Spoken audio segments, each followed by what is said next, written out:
SolveYourTech.com, your source for how-to guides and tutorials. Welcome to our video about how to stop automatically deleting text messages on iPhone in iOS 17. If this guide helps you out, then please consider subscribing and liking this video.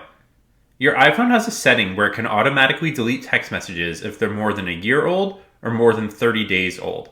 This setting is there to help you clear up some of your iPhone storage, as even though some text messages might seem like they aren't taking up a lot of space, the videos and pictures that are in those messages can consume a lot of your storage.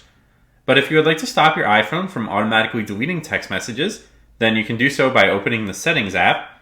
You can then scroll down and choose Messages from this menu, and then you can scroll down again until you find Keep Messages under the Message History option. Now, if you want to keep all of your messages forever, then you can just choose the Forever option here. Or if you would like to switch from 30 days to 1 year, or from 1 year to 30 days, then you can choose those options instead. Note that if you pick 30 days or 1 year, then you're going to see a little pop-up telling you that it's going to automatically delete messages that are older than the time frame you chose.